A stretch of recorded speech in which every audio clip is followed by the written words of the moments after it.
Jumpa lagi sobat, melanjutkan kisah Nogososro dan Sapu Inten untuk sobat semua. Selamat menikmati, salam sejahtera dan bahagia untuk Anda sekeluarga. Salam budaya. Pada episode sebelumnya dikisahkan Maiso Jenar mengejar orang misterius di dalam gua. Tapi pada akhir pengejarannya, ia menemui sebuah lubang gua yang belum pernah ia lewati. Dan ketika ia mendekati lubang gua itu, kemudian terdengar suara-suara yang riuh, dan Maiso Jenar tidak meragukan lagi itu adalah suara dari Janda Siromorodro dan anak buahnya. Bagaimana kisah selanjutnya?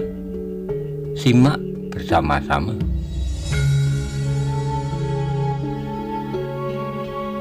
Wajah Joko Soko seketika berubah menjadi merah, tetapi ia masih mengendalikan dirinya. Kau benar-benar setan betina, terserahlah kepadamu. Kalau dengan demikian kau akan mengangkat harga diriku, kau akan kecewa sebab kedatanganku kemari adalah atas permintaanmu. Sekali lagi keadaan jadi tenang karena suara tertawa iblis betina yang bergetar membentur dinding-dinding pegunungan memenuhi lembah. Lalu kemudian ia berkata lantang, "Marilah kita berpesta. Kita ajak tamu kita ini, serta mungkin dengan demikian ia akan mendapatkan kegembiraan." Saat kemudian ia telah merintahkan kepada laskarnya untuk mulai dengan teriakan-teriakan dan nyanyian-nyanyian yang sama sekali tak menyedapkan. Pada saat itu Maiso Jenar yang bersembunyi di belakang semak-semak menjadi gemetar. Ia ingat pada peristiwa yang pernah ditemukan bekas-bekasnya di atas Gunung Ijo, Prambanan. Pada saat itu ia masih belum dapat membayangkan apakah yang terjadi. Tetapi sekarang barulah agak jelas baginya bahwa benar-benar rombongan Simorodro yang sering menculik gadis-gadis itu mempunyai kebiasaan yang mengerikan. Mengingat kerangka-kerangka gadis-gadis di Gunung Ijo itu, bulu kuduk Maiso Jenar meremang. Dan sekarang di hadapannya ia melihat upacara itu berlangsung. Teriakan-teriakan dan nyanyian-nyanyian yang tak sedap yang keluar dari mulut-mulut yang kasar itu semakin lama semakin menjadi-jadi. Mereka bergerak semakin cepat mengelilingi perapian. Janda Simorodro dan Joko Soko yang berdiri sebelah menyebelah dengan Pudak Wangi berada di luar lingkaran, tetapi wajah mereka membayangkan bahwa perasaan mereka terhanyut pula dalam keadaan yang hampir tak sadar. Melihat hal itu, Maiso Jenar menjadi sangat cemas. Cemas akan keselamatan Pudak Wangi. Sebab dalam keadaan serupa itu bisa saja malapetaka menimpanya setiap saat. Meskipun selama Janda Simorodro itu masih berada di situ, keselamatannya agaknya masih terjamin. Meskipun demikian, Maiso Jenar telah bersiaga penuh kalau terjadi sesuatu atas gadis yang berpakaian mirip seorang laki-laki itu. Dalam loncatan pertama ia sudah siap mempergunakan Aji Sosro Birowonya. Meskipun seterusnya akan sangat membahayakan jiwanya sendiri, sebab ia yakin bahwa Simorodro tua dan Bugel Kariki berada di sekitar tempat itu pula. Tapi apa boleh buat? Sementara itu upacara gila-gilaan itu menjadi semakin panas, dan tiba-tiba lingkaran upacara itu melebar dan melingkar di luar tempat harimau betina itu berdiri. Dalam keadaan yang demikian nampaklah betapa cemasnya Pudak Wangi. Dalam keadaan hampir tak sadar, tiba-tiba Janda Simorodro itu kemudian menarik tangan Joko Soko dan diseretnya untuk ikut serta melonjak-lonjak dan berteriak-teriak. Agaknya Joko Soko pun menjadi seperti orang yang tak berperasaan lagi. Tanpa membantah, ia pun langsung ikut serta dalam pesta-pesta yang mengerikan itu. Saat kemudian Pudak Wangi memalingkan wajahnya, upacara itu benar-benar telah menjadi-jadi. Tetapi kemanapun ia memandang, ia melihat keadaan yang serupa. Sehingga akhirnya ia memejamkan matanya. Mesojenar akhirnya tak tahan lagi. Darahnya yang sudah mendidih itu sudah tidak dapat disabarkan. Karena itulah segera ia bersiap untuk bertindak. Tetapi sebelum ia bergerak, terdengarlah derap suara seekor kuda. Semakin lama semakin dekat. Orang-orang yang sedang melakukan perbuatan gila-gilaan itu sama sekali tidak mendengar derap itu. Sehingga kuda itu telah menjadi dekat sekali dengan mata yang tajam. Mesojenar melihat seseorang di atas ekor kuda merah kehitam-hitaman meluncur seperti anak panah ke arah api yang masih menyala-nyala. Saat orang itu mengekang kudanya agak jauh dari perapian, tetapi saat kemudian seperti angin kuda itu meluncur kembali, langsung menerjang orang-orang yang sedang sibuk dengan kelakuan-kelakuan mereka yang gila. Karena itu ketika seekor kuda merah kehitam-hitaman menerjang mereka, mereka menjadi kalang kabut dan untuk sementara kehilangan akal. Namun tidak demikian dengan harimau betina Gunung Tidar dan Jokosoko. Meskipun mereka baru saja tenggelam dalam irama kegilaan, namun dalam waktu sekejap mereka telah dapat menguasai diri mereka kembali.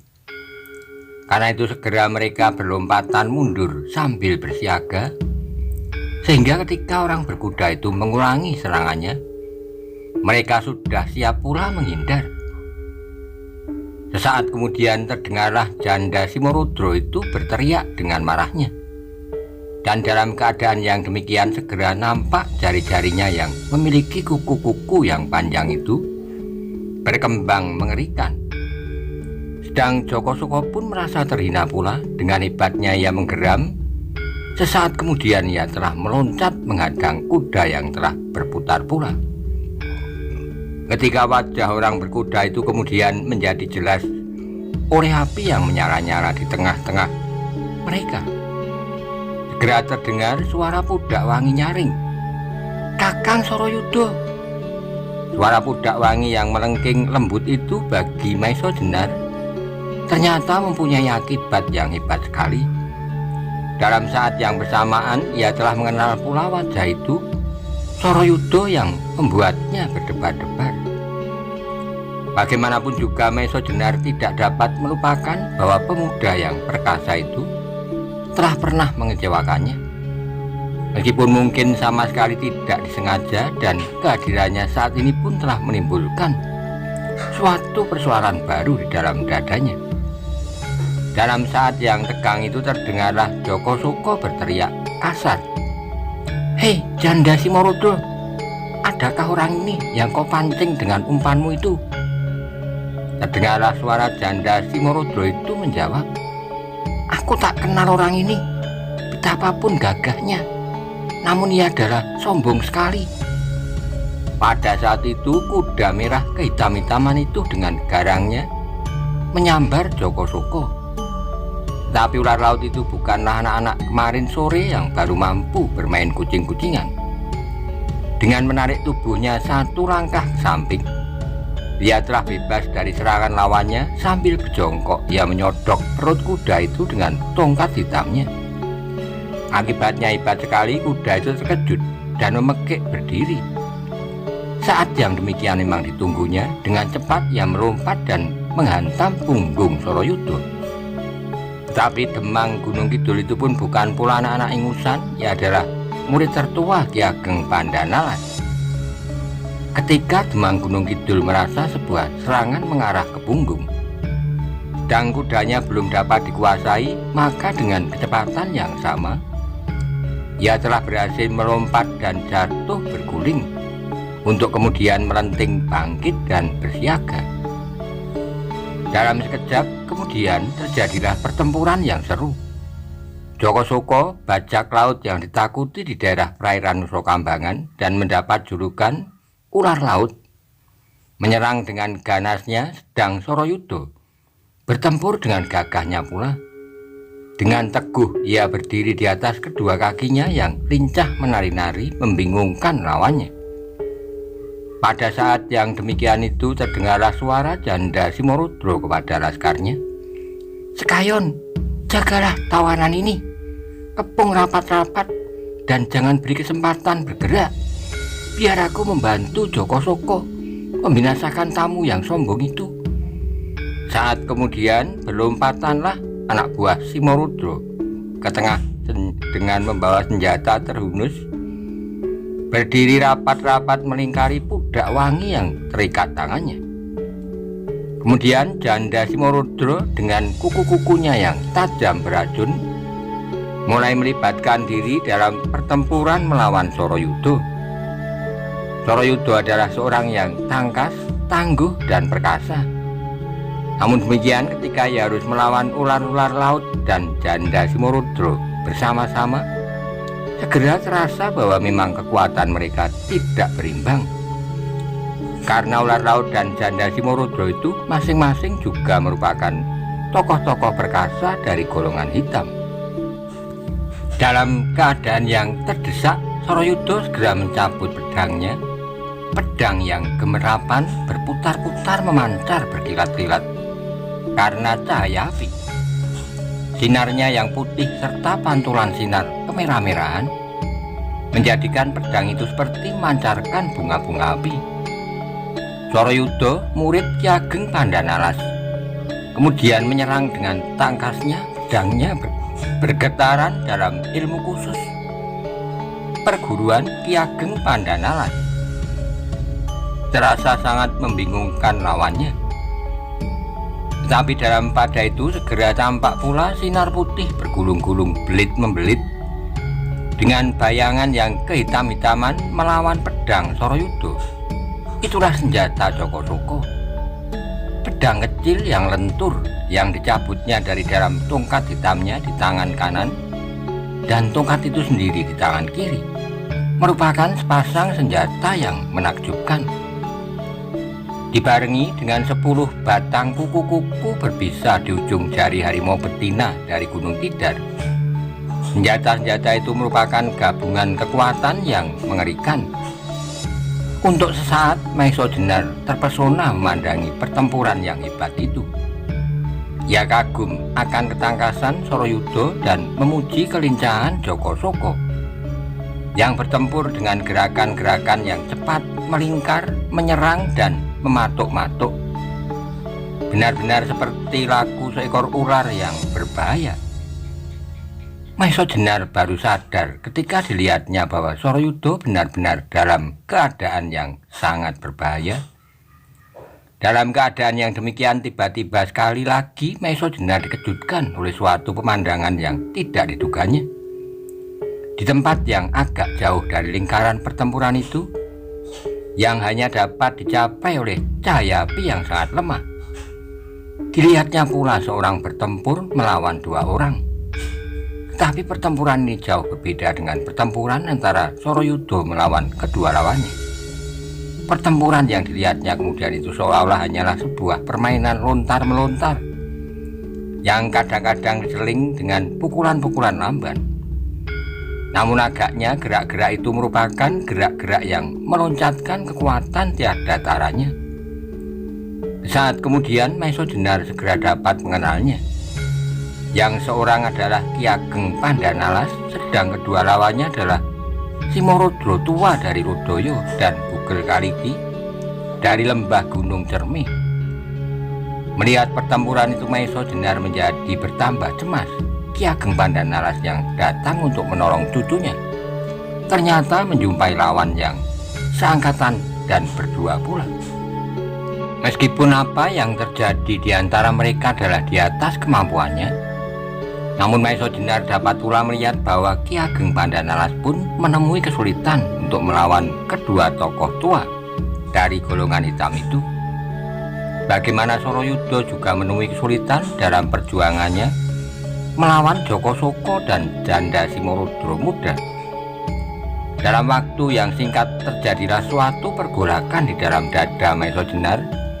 Sudah pasti bahwa ia tidak akan berguna sama sekali apabila ia berani mencoba-coba mencampuri urusan Ki Ageng Pandanalas.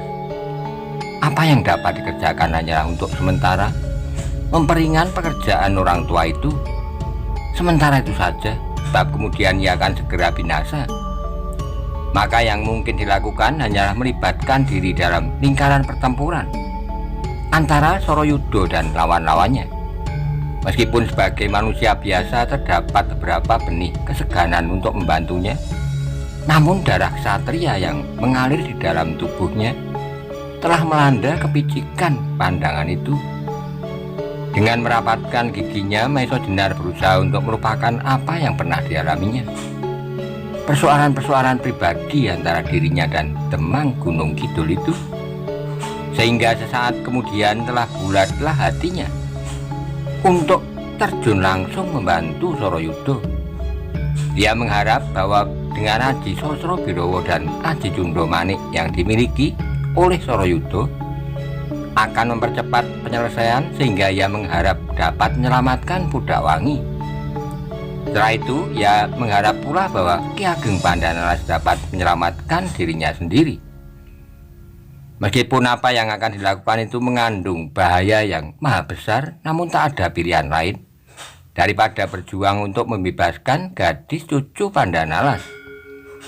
Memang akan mungkin sekali untuk sementara salah seorang lawan Pandanalas meninggalkan orang tua itu untuk membantu Joko Soko dan Janda Simorodro, yang berarti kebinasaan baginya dan bagi Sorayuda tetap akan merupakan sebuah pertanggungjawaban dari perjuangan.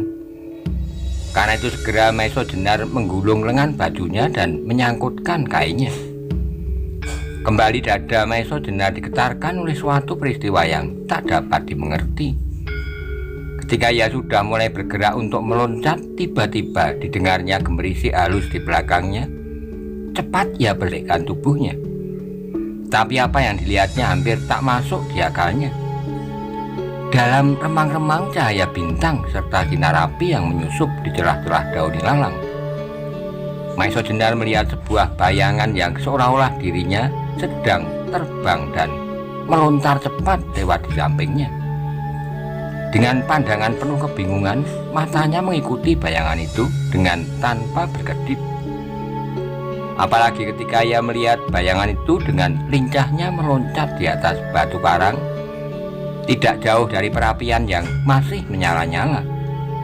Dengan tangan bertolak pinggang serta kaki renggang, terdengarlah bayangan itu tertawa nyaring. Suaranya mengumandang seperti guntur yang menggelegar, membentur dinding pegunungan sambil berkata, "Inilah murid Ki Ageng Pengging Sepuh yang dikenal dengan nama Maesa Jenar serta bergelar Ronggoto Joyo."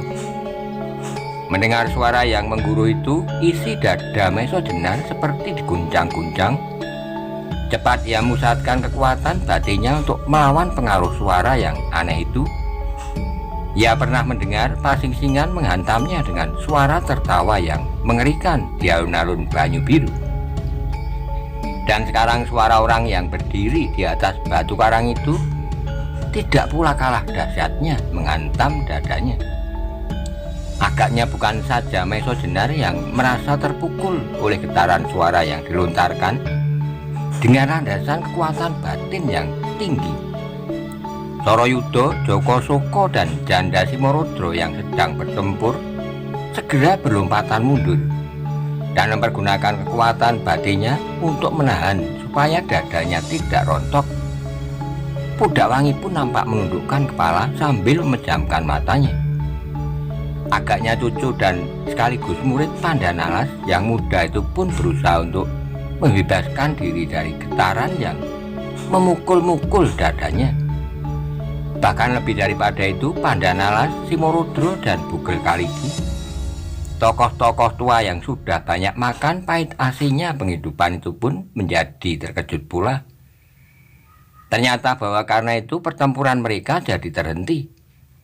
Dengan pandangan yang keheran-heranan mereka perhatikan orang yang berdiri di atas batu karang dengan kaki renggang dan kedua tangan bertolak pinggang.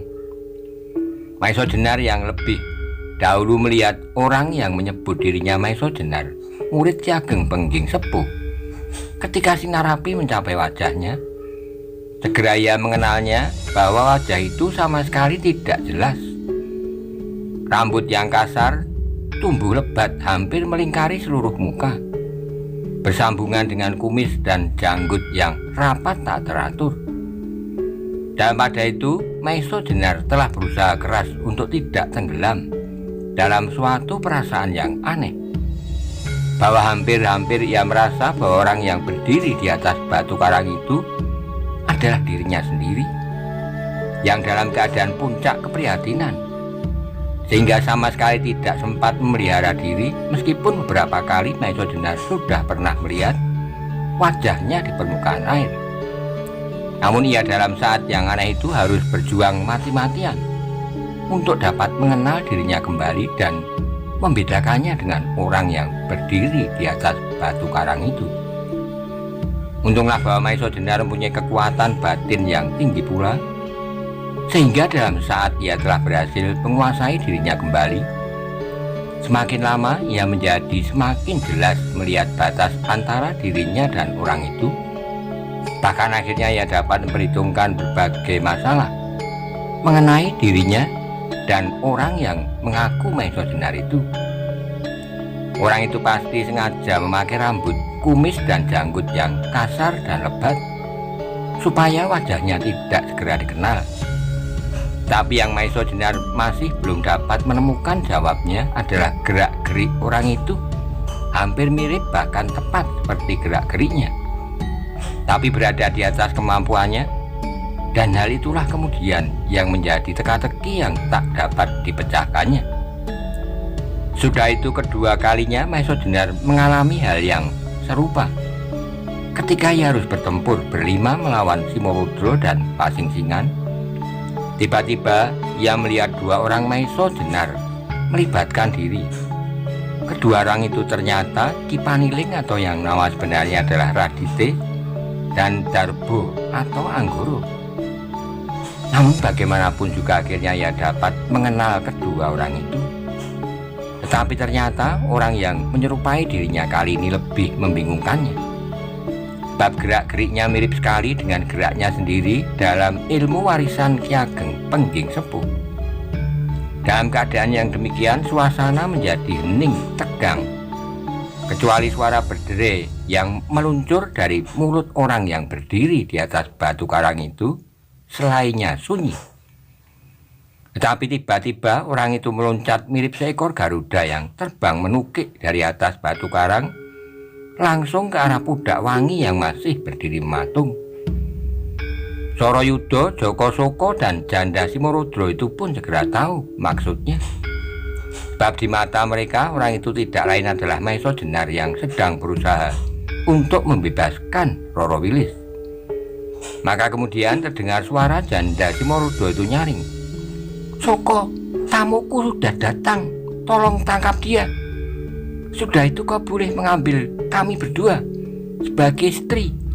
Tapi ingat, aku tidak mau kau ikat dalam perkawinan." Joko Soko pun kemudian teringat apa yang pernah terjadi di hutan Tambak Boyo.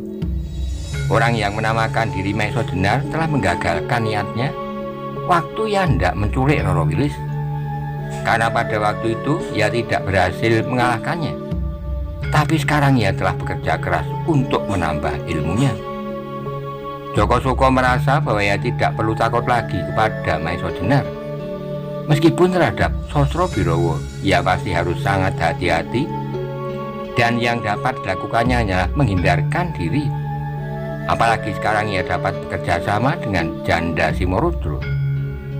Sedangkan Sorayuda ia mengharap bahwa salah seorang dari Simorudro tua itu atau Bugel Kaliki mengurusnya.